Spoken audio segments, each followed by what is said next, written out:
Welcome to The Checkout.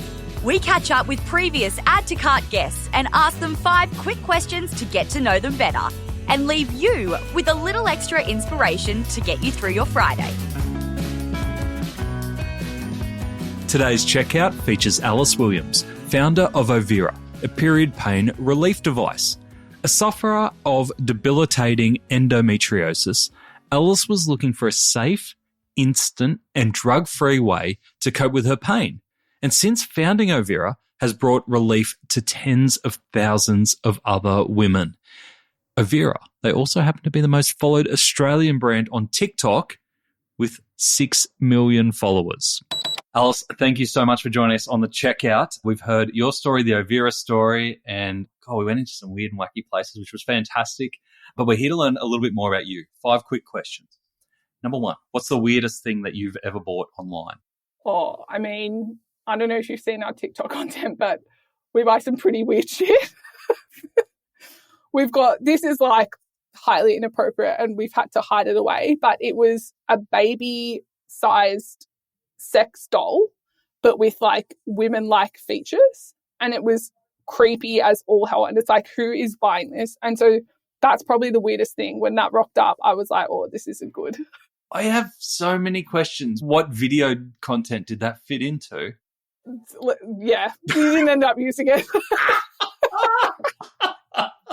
But it's still, she's got a name. She's in the office somewhere. And yeah, we always look at that or like, oh gosh. All right, moving on.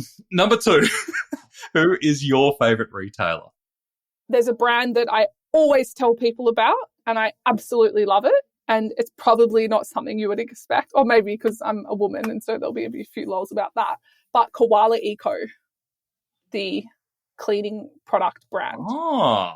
1, it works extremely well. 2, it's natural, it's good for the environment. And 3, they don't use any perfumes.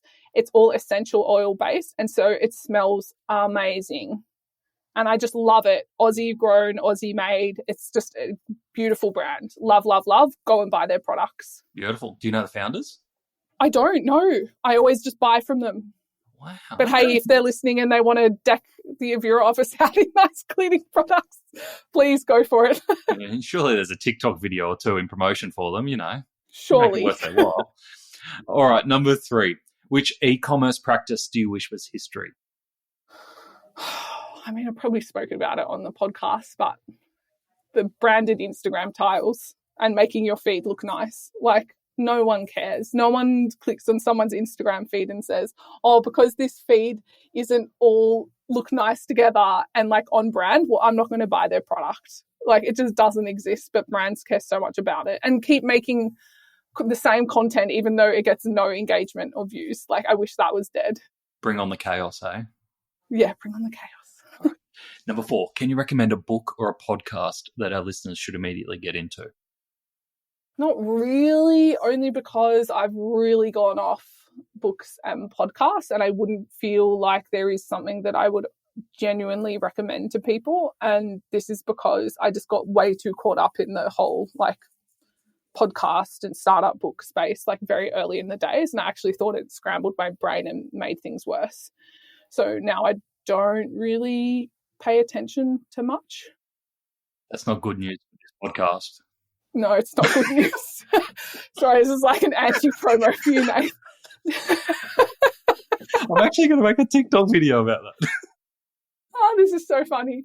Where do you go for inspiration then? How do you get inspired and like injections of new ideas, what's going on around the world? Not brands. 100% not brands. Look at what Kanye's doing. How does he grab attention?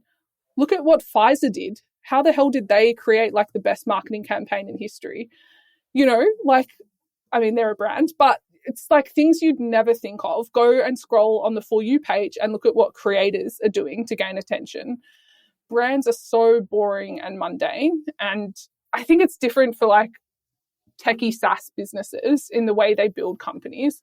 But for us in e-com and retail, like nothing's that hard. Apart from technology, if you're a dev, I give it to you. I would be able to pick that up in the week. But I can guarantee anything else, anyone with half a brain, you could pick up and do. Yeah, just get in there. Just get in there. Beautiful. All right, last one I have for you. Finish this sentence. The future of retail is? Oh, this is so cliche, but AI. Oh. I mean, it's like just going to change everything, especially like, ultimately creative is what's most important. I think it's at a very low level at the moment. So I actually don't think it's that useful or disruptive currently, but I can place my bets that in a year or two, it definitely will be. Cool. Are you using it much at the moment?